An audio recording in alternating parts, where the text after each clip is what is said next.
नागपूरच्या जनतेने 3 वेळा आम्हाला निवडून दिलं आणि विकास करण्याची संधी दिली। जे काम आम्ही केलं त्याच भरोशावर आम्ही पुन्हा निवडणूक लढलो आहे आणि निश्चितपणे या निवडणुकीत आम्हाला मागच्या वेळेसारखंच उत्तम यश मिळेल असा मला विश्वास आहे। मतदारांनी आपल्या मतदानाचा अधिकार बजवावा, कारण हा त्यांचा मूलभूत अधिकार आहे, फंडामेंटल राईट आहे आणि निश्चितपणे हा अधिकार बजावणं हे लोकशाहीमध्ये सगळ्यांचं कर्तव्य आहे।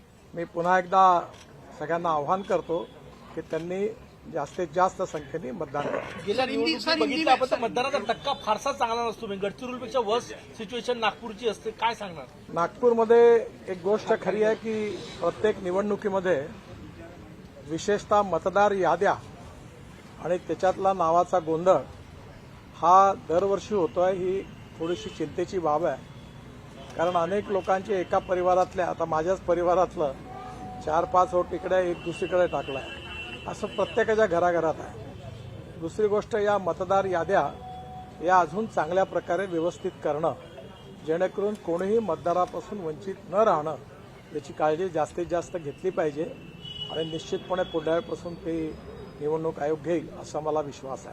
नितिन जी, क्या कहेंगे? हिंदी में बताएं कि आज मतदान करने के लिए पहुंचे, मतदान का प्रतिशत कम देखा जा रहा है, कई सभाएं की आपने, उसके बावजूद ये स्थिति प्रथम दृष्टि में दिख रही है। नहीं, देखिए, एक तो बात सही है कि चुनाव में मतदान करना हमारा फंडामेंटल राइट है, मूलभूत अधिकार है। हम किसको मतदान करते किसको नहीं करते ये अपना अधिकार है, पर यह अधिकार जो लोकतंत्र में मिला है उसके कर्तव्य का पालन करना ये हर नागरिक का कर्तव्य है। और इसलिए मैं सभी लोगों से अपील करूंगा कि आपका जो मूलभूत अधिकार है उसका पूरा उपयोग करना लोकतंत्र में आपकी जिम्मेदारी है। आप जरूर आइए, मतदान करिए, आपको जिसको देना है उसको दीजिए, पर मतदान करिए। ये निश्चित रूप से लोकतंत्र में हम सब के लिए अधिकार के रूप में है।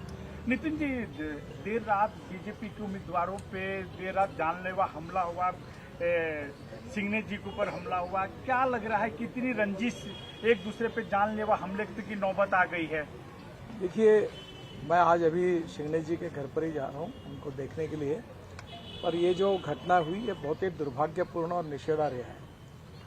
मतभिन्नता विचारों के साथ हो सकती है और हमारे यहाँ महाराष्ट्र में, नागपुर में हमने इस परंपरा का पालन किया है कि 15 दिन चुनाव होता है तब हम अपनी बात रखते हैं और चुनाव के बाद हमारे संबंध फिर से अच्छे होते हैं। तो मुझे लगता है ये बहुत दुर्भाग्यपूर्ण है, ऐसी घटनाओं को टालना चाहिए। पुलिस निश्चित रूप से जिन्होंने गुनाह किया है उनके ऊपर कड़ी कार्रवाई की जो जानकारी मिली है उनके एक प्रकार से उनकी जान लेने की कोशिश की, ये अच्छी बात नहीं है। आज ही सुबह मैंने इंक्वायरी की, दयाशंकर तिवारी जी और प्रवीण दटके जी रात को वहाँ गए, उनको हॉस्पिटल में भी एडमिट किया, उनकी ट्रीटमेंट हुई, उनका MRI CT स्कैन निकाला गया, उनका थोड़ा सा जो कुछ किंग्सवे में, और बाद में अब उनको घर पे ले गया है। और मुझे लगता है ये चिंता की बात है, ऐसी घटनाएं नहीं होनी चाहिए। बीएमसी का ये चुनाव किस तरीके से देख रहे हैं? इस चुनाव में काफी देखा गया कि व्यक्तिगत टीका टिप्पणी की गई, भाषावाद पे टिप्पणी की गई, किस तरीके से इसको देख रहे हैं? बीएमसी के चुनाव को किस तरीके से? कोई कुछ भी बोले और कुछ भी कहते रहे, अधिकार तो जनता का है कि किसको चुनकर देना। मैं पूरे चुनाव में एक भी बार मैंने विपक्ष का, उम्मीदवार का, किसी का कभी नाम तक नहीं लिया, इतना क्योंकि हमने इतना काम किया है, वो बताते बताते ही टाइम कम पड़ता है। तो हम अपनी पॉजिटिव बात को कहें और लोग समझते हैं, लोग काम को समझते हैं, लोग उसके ऊपर मतदान करते। विकासाच्या मुद्द्यावर महाराष्ट्रातले मतदार त्याच्या मागे, विकासाच्या मागे निश्चित रूप से 15 साल में चाहे मुंबई हो चाहे नागपुर हो, केंद्र में मोदी जी के नेतृत्व में, महाराष्ट्र में देवेंद्र जी के नेतृत्व में और नागपुर में भी हमारी पार्टी ने और अच्छा काम किया है और जनता ने इन सब कामों का खुद देखा है और इसका लेखा जोखा चुनाव में हमने लोगों के सामने रखा है और हमने कहा है कि ये काम किया, ये तो ट्रेलर है, आप हमको चुन कर दो, फिर असली फिल्म शुरू हो जाएगी।